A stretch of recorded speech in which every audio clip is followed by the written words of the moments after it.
us begin. We have a beautiful, beautiful daf ahead of us today on this special Lag BaOmer. Begin by thanking all of our sponsors, to thank our Talmud Torah sponsors for the month of Iyar, Yona Shushie Ehrenfeld, for dedicating the Shiurim and Drushos this month in memory of their grandfather Yosef ben Shmuel Aron.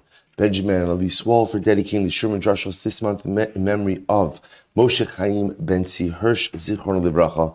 Our week of learning sponsors, Dr. Shmuel and Robyn Korobkin, in the commemoration of the first yahrzeit of Shmuel's mother, Lipa ben Yechezkel HaKohen.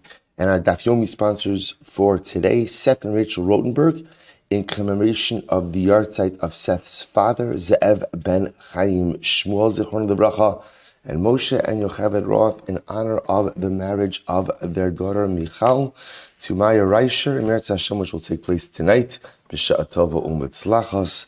We wish the Roths incredible Mazel Tov and Chassan and Kala Hatzlacha as they build their bayis Ne'eman b'Yisrael. We hope all of the neshamos will have an aliyah, all of the families in neshama. And also with that, let us begin. A lot to do today, Baruch Hashem. A really incredible daf. Hopefully we'll have a few minutes at the end to talk a little bit about Lag BaOmer as well, Yahrzeit Hashem, but let us begin.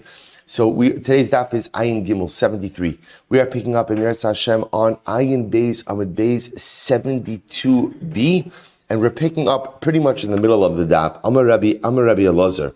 Rabbi Elazar says, so this is pretty much, if you look at Tosis, so this Tosis Shemuter, right across from there. Almost right across from there, about 2 lines down. Amar Rabbi Elazar. Arel Shehiza Haza Asok Shera. So we'll say an interesting halacha. So remember, yesterday we spoke about that if a person is an Arel, they can be sprinkled with the water of the Para Aduma. So we explained essentially with the Chiddush of that statement was that you might have thought that purification could only take place if it's absolute. But let's say if a person is Tamei, Tumas Meis, and also is an Arel, even if you take care of the Tumas Meis, there's still the Arelos, right? And the Arelos ultimately, again, should go ahead and Havamim should preclude a person from becoming Tahar, Kamashmalan, no. Kamashmalan, that halacha lemaisa, even if you're an Arel, if you go ahead and you get sprinkled by the waters of the Para Aduma, ultimately, again, you are good to go. So we'll say Rabbi Elazar now has not the opposite case, but a parallel case, which is that here in this case, the Arel is the one doing the sprinkling. You have a Kohen who's an Arel, who's sprinkling the waters of the Para Aduma. So Rabbi Elazar, Arel Shehiza, Haza Asok Shera. So if an Arel does the Hazah, his sprinkling is kosher. The Gemara says, Midi Tahavile Atvul Yom. Because this is comparable to a Tvul Yom. So remember again, who's the Tvul Yom? Tvul Yom is a person who's Tameh, went to the mikvah, right, and is waiting for Harav Shemesh, just waiting for nightfall. It's called the Tvul Yom. So listen to Tvul Yom. Sha'afa pi sha'aser b'truma kasher b'para. Because we'll say at the end of the day, a Tvul Yom, even though a Tvul Yom is not permitted to go ahead and eat truma, it's not permitted to eat aser b'truma, but he's mutter, it's permitted for him to participate in Para Aduma. So the Gemara says, Sha'afa pi sha'aser b'truma kasher b'para. Malitvul Yom Shekin Mutter B'Maiser. So says the Gemara, I don't understand. What about a Tvul Yom that's mutter to go and eat Maiser, right? And we know about say that an Arel is not permitted to consume Maiser. So isn't the comparison flawed? So the Gemara says, Atu Anan La'achila Ka'aminon. We're not talking about consumption. What are we talking about? Anan L'negia Ka'aminon. Ultimately, again, what are we referencing? What are we referring to? We're referring over here to negia, to touching. And there's a fundamental distinction ultimately between consumption and contact. Umat tvul yom sha'aser b'negia the truma mutter bepara. So we'll say if you have a tvul yom who's not permitted to touch truma, yet ultimately he is permitted to participate in para aduma, arel shemutter b'negia eino din shemutter bepara. Then we'll say alachas kama v'kama an arel who is mutter to go ahead and touch truma, again, can't eat it, but can go ahead and touch it, ultimately, again, is permitted to participate in para aduma. And I both say, by the way, just to understand, the level of participation that's being described here is a heightened level of participation. Remember, again, this is the actual, being the actual sprinkler of the waters of the paraduma. So therefore, again, this is Rebbe Elazar's statement that an orel is permitted to go ahead and sprinkle the waters of paraduma. So Tanya Nami Hachi that supports this. Orel shehiza haza asal kshera. Ultimately, if an orel goes in and sprinkles water of paraduma, the sprinkling is kosher. Not only that, umaisa haya. This happened. V'chshiru chachamim haza asal, and the chachamim declared ultimately that the sprinkling of the Kohen orel ultimately will work. I will say it's interesting, by the way. It's interesting, if you think about it, like what does that last line add? Right, so we have something that Rebbe Elazar says that an orel is permitted to go ahead and do the sprinkling. The Gemara then quotes a brisa, orel who did sprinkling, the sprinkling is kosher, and then the Gemara says, by the way, it happened. So of course we'll say we know, because halacha l'maisa, there's a difference between discussing abstract halacha and actual events that occurred. So the ability to go ahead and say, here's a halacha, but also, by the way, this happened. Not much like in the history of the Jewish people, this actually happened. That is a very powerful proof to this particular statement. Incredible. So the Gemara goes weiter. So the Gemara challenges this. Meisvei tumtum shekidesh kidusho pasol mipneshu safek arel va'arel pasol kadesh. Okay, so we'll say now we're going to go through. We're going to expand this list a little bit. So here we go. So the Gemara is like this. Tumtum. So remember again, we've spoken about tumtum a number of times. Membrane covering the sexual organs. We're not sure is he male or female. So we'll say if you have a tumtum who consecrated or sanctified the mechatos. So this is talking about a tumtum who made the mixture of the waters of the para aduma. Right? He made the waters. He poured in the water. So the Gemara says shekidesh kidusha pasal. Ultimately, again, what he has done, right? Rashi says over here, shekidesh is sheirev efer b'mayim. But see, the act of what we call kiddush is the mixing of the ashes with the water. So if a tumtum mamish made the concoction, he made the mixture of the ashes and the water, it's pasul. Why? Because a tumtum is a safek arel, right? Because remember, again, listen to this. Remember, a tumtum is what, and at his essence, what is a tumtum? What is a tumtum?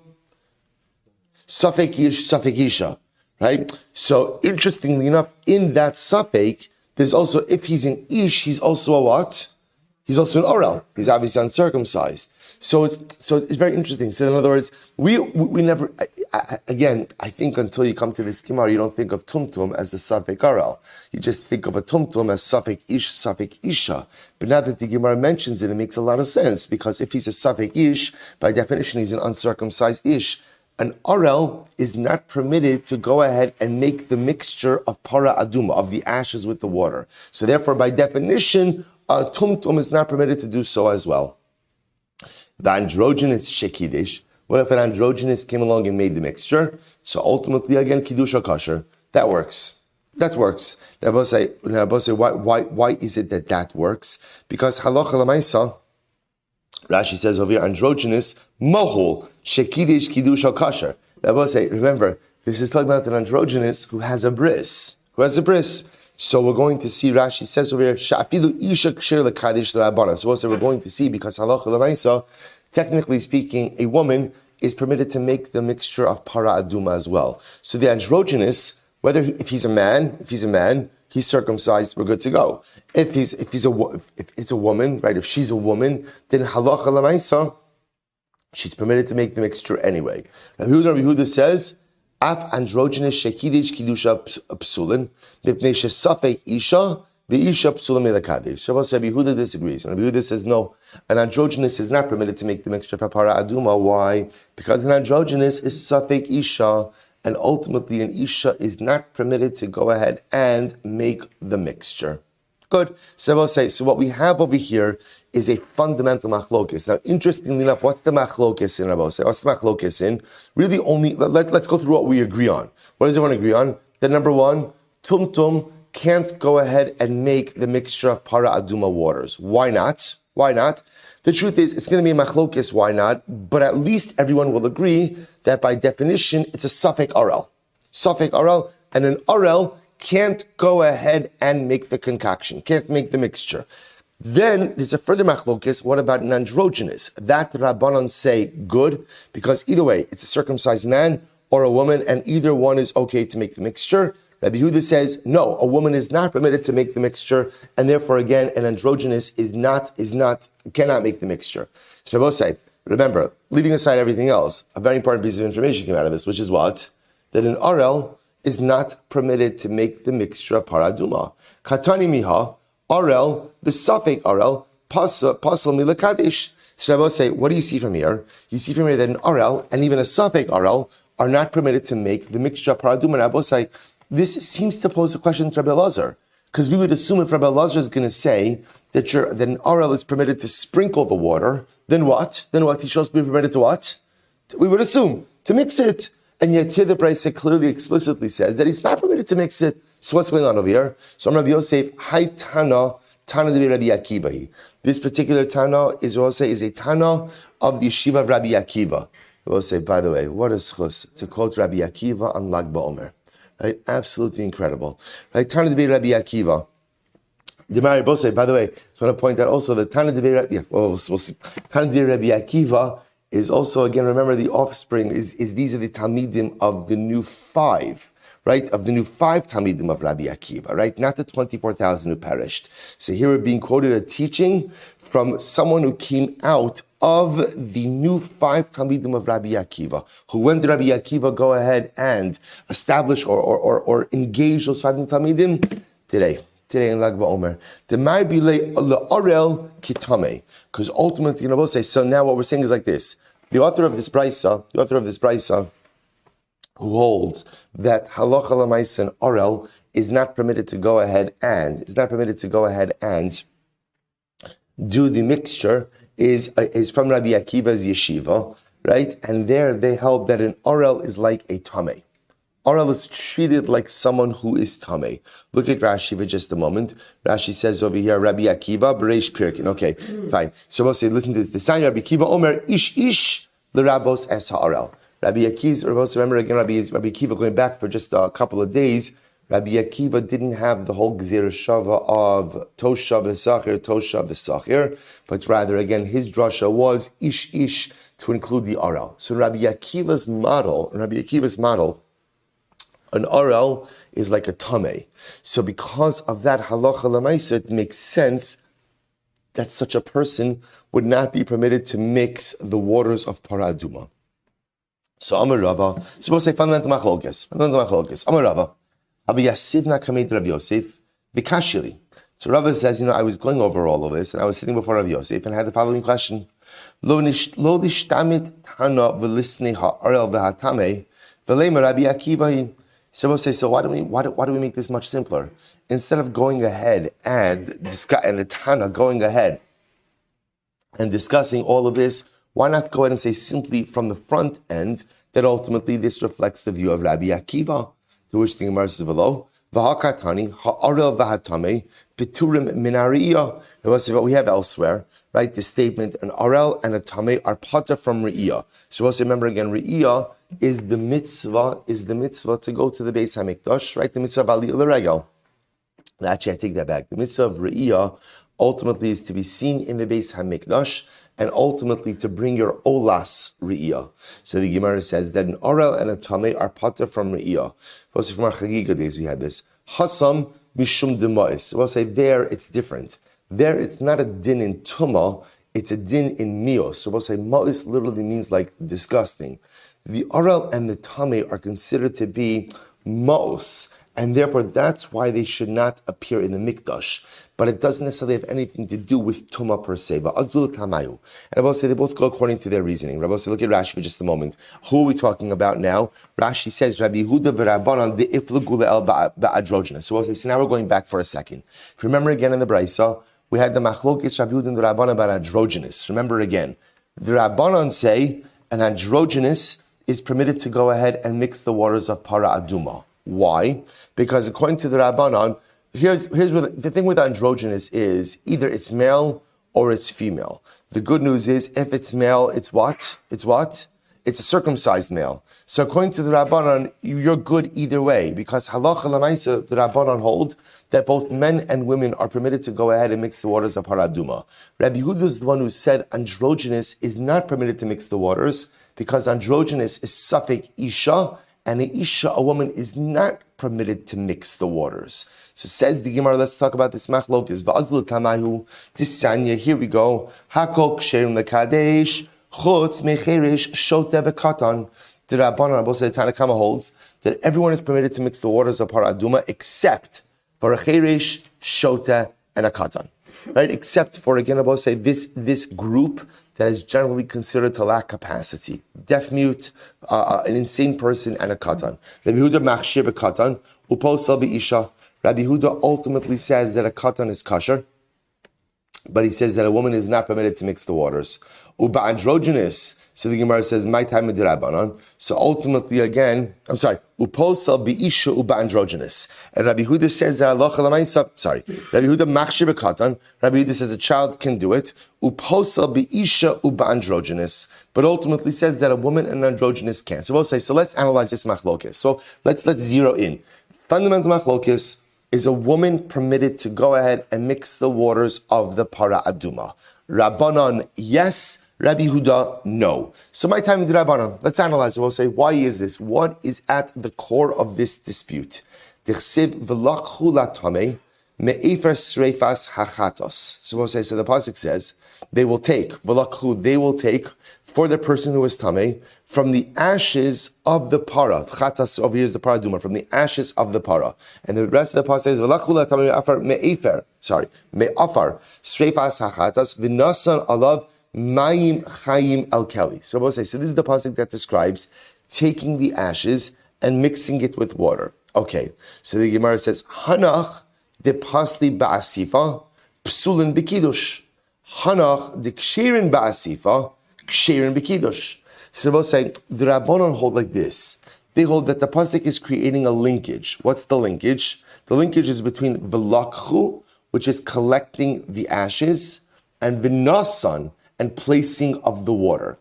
Whoever is permitted to collect the ashes is permitted to go ahead and make the mixture. But say, take a look at Rashi for just a moment.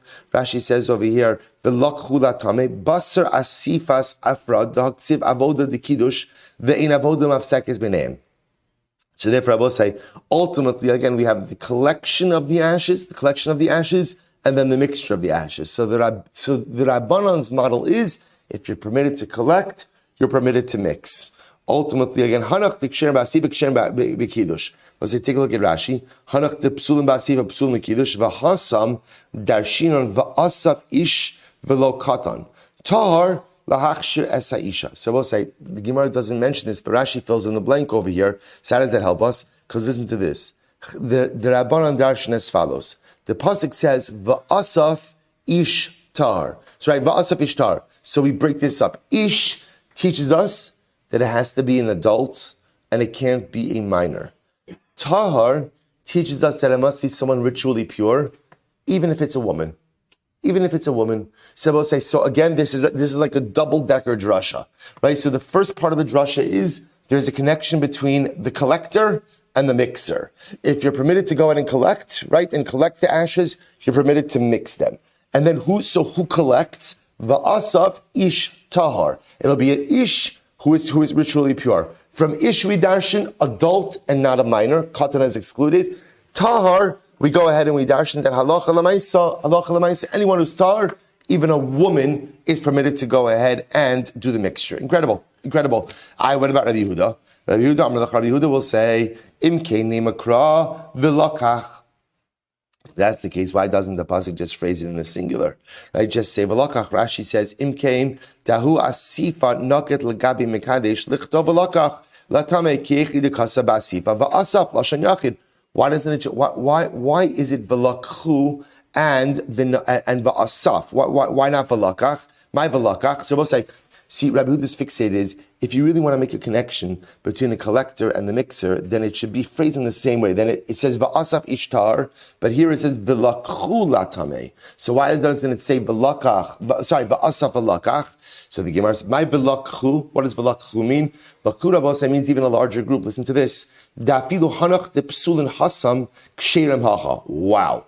To teach me that even those who are not fit for the asifa, even those who are not permitted to collect the ashes, are permitted to go ahead and mix the ashes. So the Gemara says, "Ihachi." If that's kisvosai, so who's an example of that? An example that according to Rabbi Yehuda is a katan. A katan, a minor, is not permitted to collect the ashes, but according to Rabbi Yehuda, a minor would be permitted to mix the ashes. Ihachi isha nami. If that's the case, then why don't we include an isha as well? V'nasan v'lo v'nasna. Rabbi Yehuda will darshan. The pasuk says v'nasan. Nasan is masculine, and it doesn't say v'nasna, which tells you that it has to be a man who mixes the ashes and not a woman. So it says the Gemara, v'rabanan iksiv v'lakach v'nasan. So the Rabbanan, what do you do with the fact that it goes from v'lakach to, right, iksiv v'lakach v'nasan, hava amina, shakil chad v'yav chad. I might have thought that it has to be one person who has to take the ashes, one person who has to mix the ashes. Kasav rachmana v'lakchu. Therefore the pasuk says, they shall take.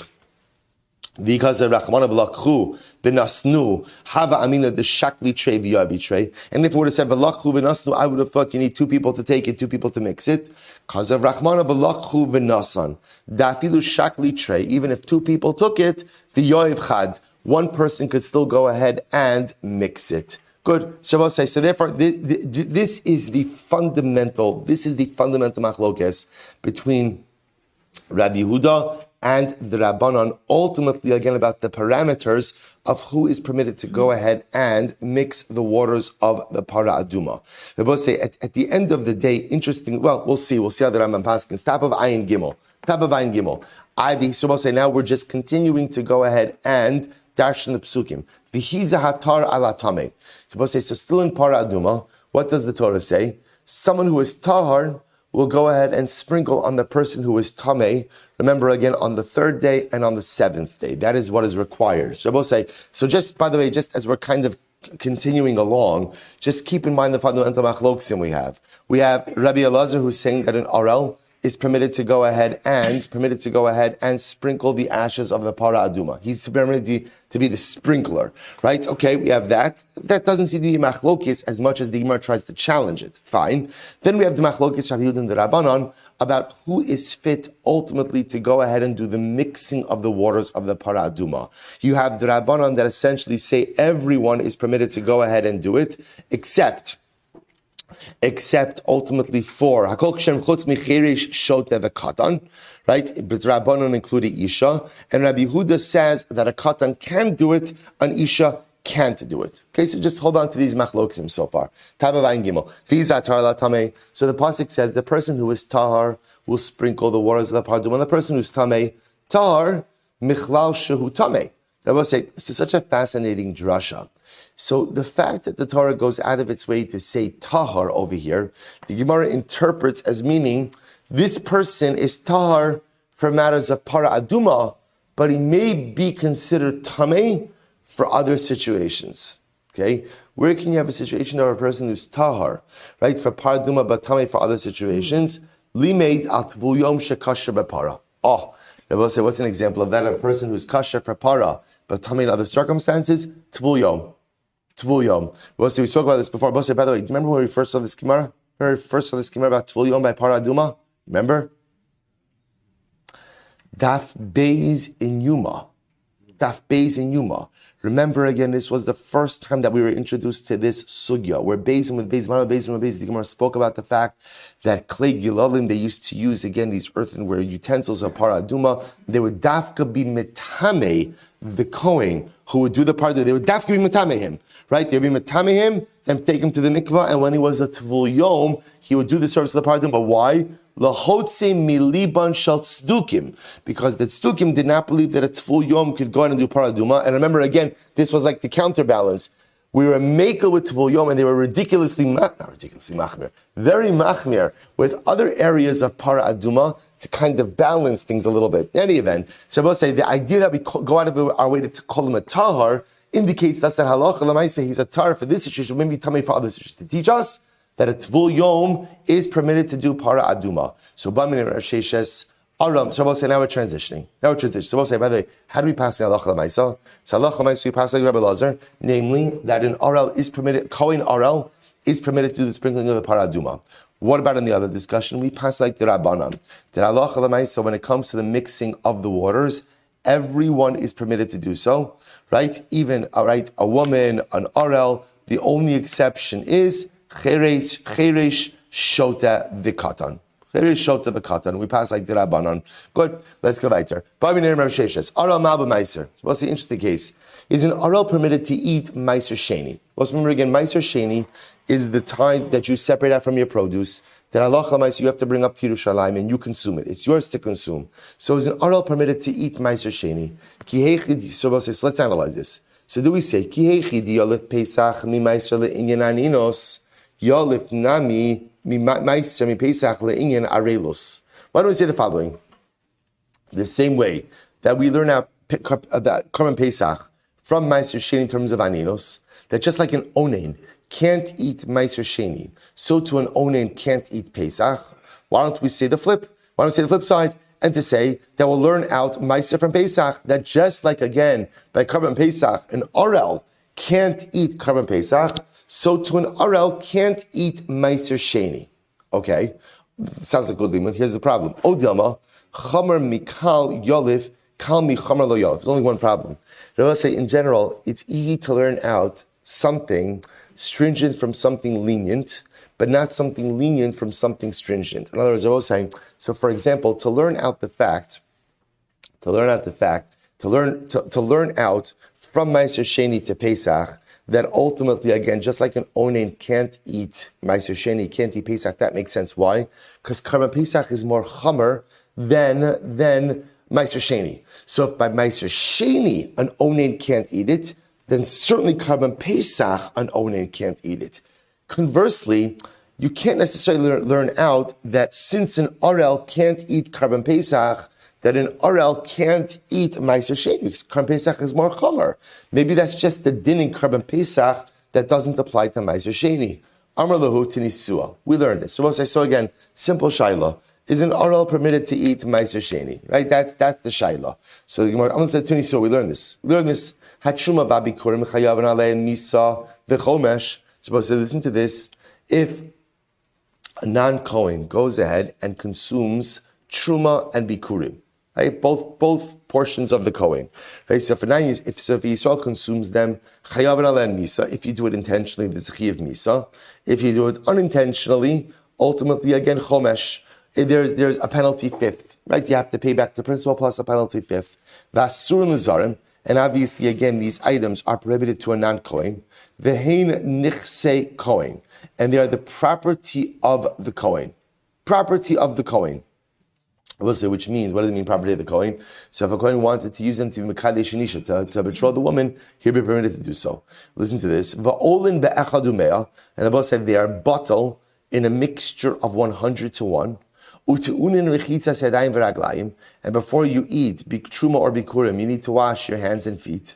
The hair of shemesh, and again, if you're tamei, you can't be a tvul yom, right? You have to have the sunset. You have to have the sunset in order to eat it. Hari ela b'trum bikurim. But say all of these are stringencies which apply to truma and bikurim. Mashe enkein b'meiser. I will say, but again, these stringencies do not apply to meiser sheni. Don't apply Meiser Sheni. So I'll say, now watch this. V'im Isa. Then I'll say, if at the end of the day, Rashi V'im Isa, the Kal Mechamer Lo Yolif Umutter Al B'Meiser. And furthermore, I'm going to say, if it was true that ultimately, again, that an Arel was permitted to eat Meiser Sheni, then why not include in this list Nisni Arel Aser Bahem Masha Inking B'Meiser? Why don't we also include in this list that an Arel is not permitted to eat Truma and Bikurim, but by Meiser Sheni it's permitted? So I will say the fact that that's not included seems to indicate what? That an Arel will be prohibited in Meiser Sheni as well as in Truma and Bikurim. And ultimately, again, I will say that Halacha L'Maisa, since it's not written, it would appear that again Arel was prohibited to consume Meiser Sheni as well. To which the Gemara says Tana V'Shir. It's not a complete list. Right? The Tana left off certain things from the list. So I will say, now in order to give that answer, you have to demonstrate what's been left off. So the Gemara says, umay shir, dahai shir. So we'll say, what was left off from the list? So the Gemara says, shir de katani seifa yish b'meiser ubikurim masha'en kein b'truma. That there are certain things that apply to meiser and bikurim that don't apply to truma. For example, what? Shameiser v'abikurim tu'unin hava'as makom. We'll say meiser and bikurim require being brought to a particular place, right? So the bikurim both says to the mikdash, and ultimately meiser shen to Yerushalayim. Utu'unin vidui, and they require confession. Va'asr la'onein, and then you're not permitted to eat an onein. Rabbi Shimon Matir, Rabbi Shimon says bikurim can be consumed by an onein. V'chayavim bebir, and Rabbi says there's a din of beer. Rabbi says actually very interesting. If you look at Rashi, v'chayavim bebir, Rashi says bikurim u'maiser sheni b'shana hashlishis.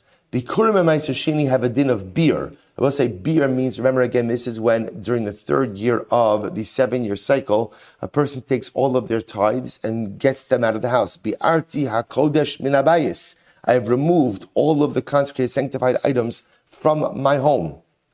Rabbi Shimon says, they know halacha l'maisa, bikurim don't require beer. V'ilu, Ve'ilu asr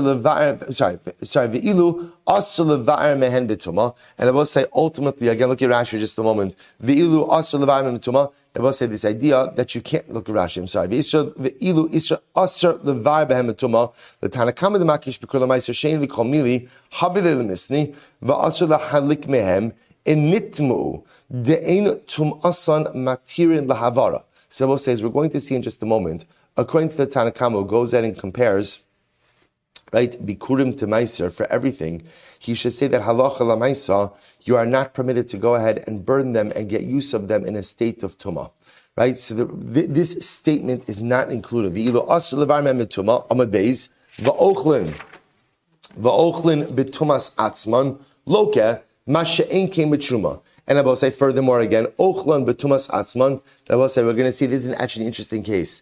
The case of ochlin betumas atzman, I will say, refers to a case where the person is tahar, but the item, the truma, bikurim, is in a state of tuma.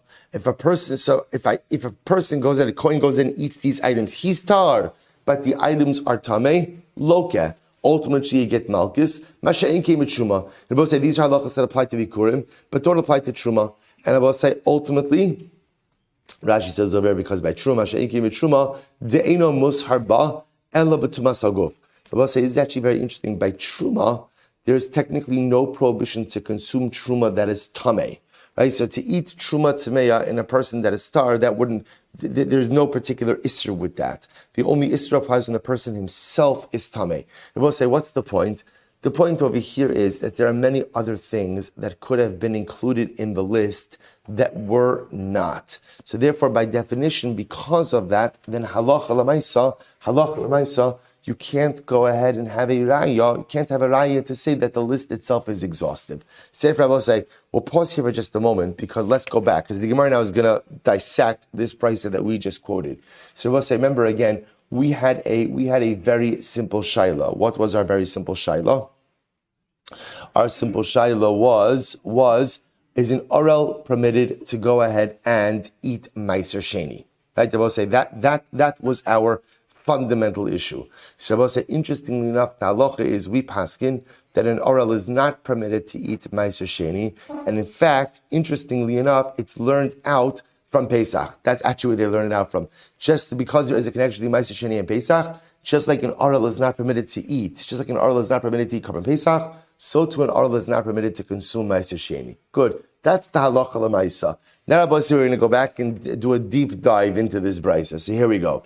I'll say Ayin Gimel Amud Beis, third line down. Va'asur la'onin. So we said again in the brisa, meiser sheni, and bikurim are not permitted to an onin.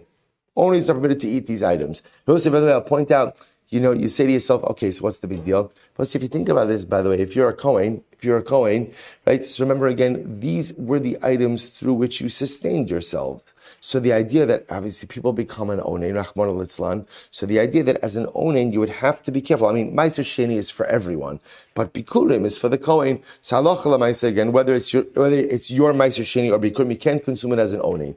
But Rabbi Shimon says that an onen is permitted to eat bikurim. So we'll say Rabbi Shimon doesn't argue on meiser sheni. Right? He argues on bikurim. Bikurim can be consumed by an onen. So minalahu. Ultimately, again, we'll say we're asking Rabbi Shimon, from where do you know that bikurim are permitted to an onen? Dichsiv lo sucha le'echol b'sharecha ma'asar digancha v'siroshcha v'yitzarecha. We'll say the pasuk says, "You shall not eat within your own gates the meiser of your grain, your olives, and your grapes."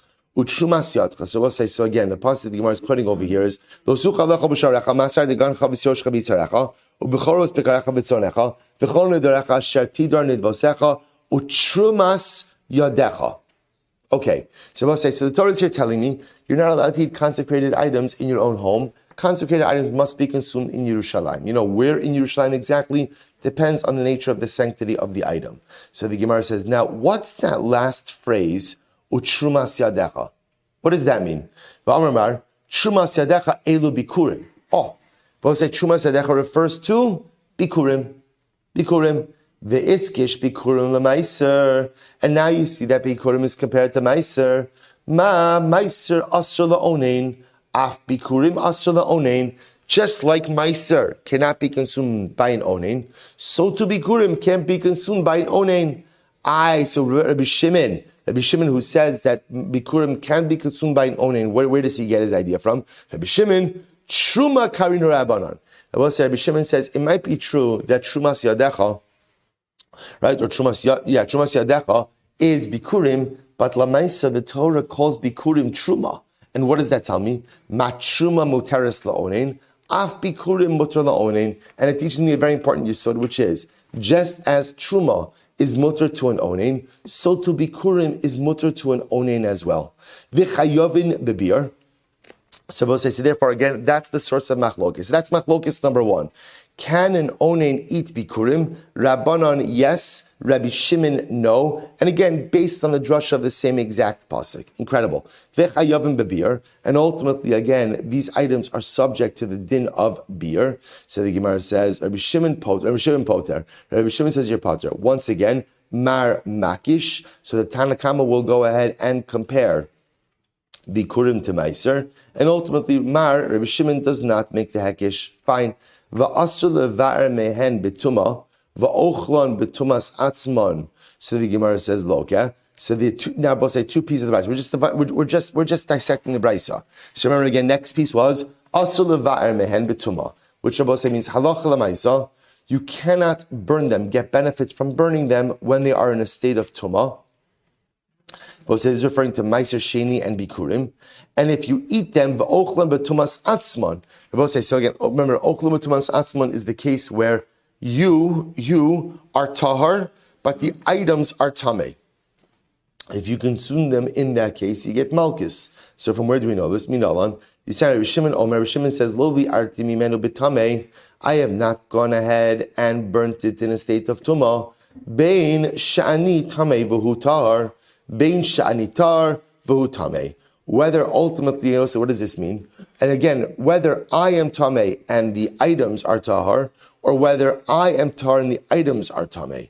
So the Gemara says v'heichan musar alachilaso. But from where do we know ultimately again that a person is precluded from eating these items as well? This is actually interesting. Rabbi Shimon says, I'm not sure. I don't know where it comes from. Tumas haguf. So let's analyze this. So tumas haguf behedjek sibe. So we'll say Tumas Haguf is explicitly mentioned. Rabbi will say that the idea that halacha lamaisa, Tumas Haguf, which means again a person is in a state of ritual impurity, right? That idea that halacha lamaisa, the person himself is tameh, and therefore he can't consume these items. Where halacha lamaisa does that come from? Tumas Haguf behedjeksiv. That's stated explicitly. The Gemara says, what does it say? Nefesh asher tigabo v'tama ada erev. So I will say the idea that someone who has tamei tumas haguf, the idea that that person is not permitted to go ahead and eat any of these items, that's obvious, right? That's a mefurish pasuk. Nefesh asher tigabo, a nefesh which becomes tamei through contact with a nefesh that becomes tamei through contact with a davar hatamei, ultimately becomes tamei ad erev and cannot eat from HaKadashim, from the consecrated items, kim rachatz b'sra b'mayim. To which the Gemara says, no, here's the shaila. Tumas atzmo minayin. They will say, Well, the idea that I'm not allowed to eat whatever you fill in the blank, Truma, Bikurim, Meiser Sheni, when I am Tameh, that everyone knows. That's a pasuk. What do I want to know? Tumas atzmo. I will say what I want to know about is in the case of where the person is tahar, but ultimately the item, fill in the blank, Truma, Bikurim, Meiser Sheni, when the item is Tameh, how do I know that consumption is prohibited in that case? Minayin. Talmud lomar, lo sucha le'echol b'sharecha, ma'asar digancha. So I'll say, the pasuk says, listen to this. You are not permitted to eat within your gates. Right, ma'asar digancha. Ma'asar digancha, right, ma'asar. Or any of the tithes to that matter. Ulalanu omer, b'sha'arecha tochlanu, hatamei v'hatahar yachtav, kitzvi v'cha'ayal. Now watch this. I have another pasuk. The pasuk says, you may eat it within your gates, right? You may eat it within your gates, the tameh and the tar together. Now what is that referring to? If you take a look at Rashi, Rashi says, b'sharecha tochlanu, b'psuli hamukdoshin koi, la'achar pidyonon she'ochlan zar.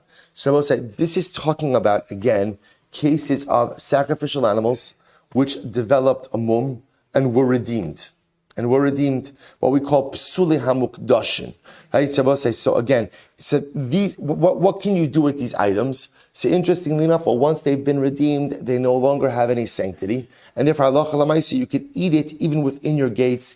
Tar, tameh, it doesn't matter. The pasuk in its entirety is b'sharecha tochlanu hatameh v'hatar yachtav katzvi v'cha'ayal. So what is this referring to? So the Gemara says, "V'tani debei Rabbi Shmuel, afilu tamei v'tahar ochlin al shulchan echad b'kara achos ve'inon choshishin." Now the paradigmatic example of this that Rashi brings down is b'char behema. Right? So for example, b'char behema, right? B'char behema TORAH, firstborn kosher animal has sanctity. Right? Remember again, who gets the firstborn kosher animal? It goes to the Kohen. What if it has a mum? Who keeps it? The owner. What can you do with it? Anything you want. You want to shecht it, have a barbecue, invite over all of your tameh friends. No problem. Right? No problem. Everybody can consume it together, eat together. It's not a problem. So the Gemara says, listen to this. The Torah says, Hahu da'amri l'cha hasam b'sharecha tochlanu. But it's only in that case, psuli hamukdoshin, right? Redeemed blemished sacrificial animals, or redeemed bechor animal. That's when you can eat it in your gates, in your home, to horim and tamim together. However, hacha by meiser sheni lo seichel. By meiser sheni, ultimately, again, it would not be permitted. Take a look at Rashi. Hahu b'sharecha dahasam dekashari leilatar laochlo achar shenaga tami bekara v'nitma'a. Both say, now here's the chiddush in this case. Both say, let's play this out. Right? I have, let's say again, Ami Yisrael, I have a firstborn animal. Okay, I'm going to give it to the Kohen, but through no fault of my own or through no intentional infliction of a wound. Right? The animal gets injured. Right? Animal has a mum. So what happens now? I keep it. So I say, Torah tells me, what do I have to do with it? Anything I want. So literally, again, I shecht it, I have my friends over eating. I know some of my friends are tameh. Now let's say again, to build achdos, what do? We just have one big platter of meat. Right? Nothing builds bonds of unity like one big platter of meat, you and all of your friends sitting around. Now let's say, what happens the moment that your tameh friend touches that platter? What happens? Everything becomes tameh. So we'll say, interestingly enough, what this now becomes is a situation of me, someone who is tahar, consuming an item that is tameh. And what does the Torah have to say about that? No problem. Go ahead. It's not a big deal. The Gemara Darshans over here, it's tafka in that case where you, being someone who's ritually pure, eating something that is tameh is not a problem. But the Gemara says, hacha, in the case of meiser sheni, lo seichel. We would not want you to do that. Okay, so both say, so therefore again, you have essentially like three different cases. Case number one, which is the obvious case, where the person is tameh person can't eat anything that has consecration associated with it. Second, right, the other case is where I had a consecrated sacrificial item that was blemished, redeemed, now it becomes chulin, you can do whatever you want with it. Third case, which is the more complicated case, is I am tahar, the consecrated item is tameh, what can I do with it? To which the Gemara says, in that case, in Meiser Sheni, Bikurim, Truma, ultimately, again, one would not be permitted to go ahead and consume it. Incredible. Masha Enki Truma. I shouldn't jump the gun to Truma. Right now, that was just with Meiser Sheni. What about Truma? So now the Gemara Brisa goes, Masha Enki Truma. So we'll say, Salacha Lamaisa. When it comes to Truma, right, you can't burn Truma in a way in which you're going to get benefit from it. So the Menadlan, where do we know this? From Amr Rabbi Yava, Rabbi Yochanan, Amr Kra, Lo bi'arti mimenu bitamei. So I will say, ultimately, again, I did not burn Meiser Sheni that was Tamei for myself. Mimenu iyata mavir. You can't do that for Meiser Sheni. Aval ata mavir shemen shel truma shenitma. But I will say, if you have truma, so for Meiser Sheni, you can't burn, if it became Tamei, you can't burn away from which you get benefit. But halacha lamaisa, by let's say you have oil of truma that became Tamei, you can burn it in a way that gives you benefit. So the Gemara says, Ve'ema, Mimenu ayatamavir abal atamavir shemen shel kodesh nitma. Maybe you should say the following: from Meiser Sheni, you can't get benefit if you're burning it, if it's tamei, but you could burn shemen shel kodesh, right? Consecrated oil that became tamei. Lav kavachomer. The Gemara says, isn't this kavachomer? Uma Meiser kal amar Torah lo bi'arti mena batamei. So say if it comes to Meiser Sheni, both say Meiser Sheni is considered to be the most lenient of items, and yet halacha l'maisa again by Meiser Hakal, the Torah says that I did not go ahead and burn it. Once it was tamei, I didn't get benefit from burning tamei Meiser Sheni. So kodesh chamar l'kol sheken. If that applies to Meiser Sheni, then halachas kama v'kama will apply to kodesh. Ihachi, if that's the case, truma nami kavachomer. Truma should also be a kavachomer. To which the Gemara says haksiv mimenu. Torah says mimenu. It only applies ultimately to Meiser Sheni. Umarois. So we'll say, I don't understand. How do you know what to include, what to exclude?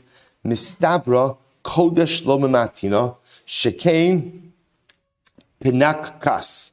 I will say it makes sense to say that kodesh would not be excluded from this prohibition. Why? Because halacha l'maisa kodesh has all of these stringencies. What are all the stringencies of kodesh? Pigul. Right, so I will say so again. Pigul, which we know, right? Again, remember pigul. Again, the halacha being that a kohen has a disqualifying thought, ultimately could invalidate the carbon. No, sir. If it's left over past its prescribed time, carbon, it has the status of a carbon, mi'ila, subject to prohibited use. Kares, if willful violation, va'asr la'onein. And ultimately, again, it's asr to an onein. To which the Gemara says, okay, adarabba, that's all kodesh. Truma lo matina. So we'll say if that's the case, I could also say that truma should also not be excluded because truma also has its own chumras. Shekain machpaz. There's machpaz. What's machpaz? I was saying misa chomesh, right? Subject to death if you intentionally, if it is not coin, intentionally it's truma chomesh. If you unintentionally consume it, ultimately again there's an additional penalty. Fifth, dein lepiyon cannot be redeemed. Vasru lezarim, and ultimately it is prohibited to non-kohanim. To which the Gemara says, you're right, but hanach nefishin. There are more chumras by kodesh than there are by truma. By saying the other possibility is even without the additional stringencies, ultimately kares adifa. Ultimately, again, kares is considered to be more severe. So we'll say what the Gemara is trying to prove over here is that halacha l'may says follows: that it's only by truma that ultimately, if it becomes tamei, one is not permitted to go ahead and burn it in a way that one gets hana'ah from it. Interestingly enough, because I will say the idea over here is, Masha'en came with Truma, right? That Truma, halacha l'maisa, one would be permitted to go ahead and burn it in a way from which one gets benefit from it, because again, it only applies to the stringent items mentioned over here, because the pasuk, when it's lo bi'arti mimenu b'tamei, ultimately, again, halacha l'maisa is talking about Meiser Sheni. So it's only Meiser Sheni that you're not permitted to burn in a way that gives you benefit. But halacha l'maisa, you can go ahead and burn shemen shel truma that became tamei. So I'll say the Gemara was just trying to figure out, ultimately, again, why is it truma that's excluded, but kodesh that's not? And the Gemara goes through the exercise. Well, so we'll stop over here for today. I'll just use the last few minutes we have just to reference a little bit about the beautiful and holy nature of Lag BaOmer. So we know that today, I'm sorry.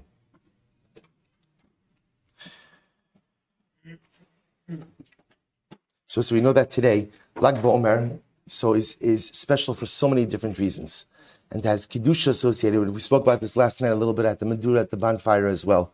But of course, on the most notable level, that today is the yahrzeit of the Tana Eloki. Today is the yahrzeit of Rishon Bar Yochai. Rishon Bar Yochai was special for so many reasons.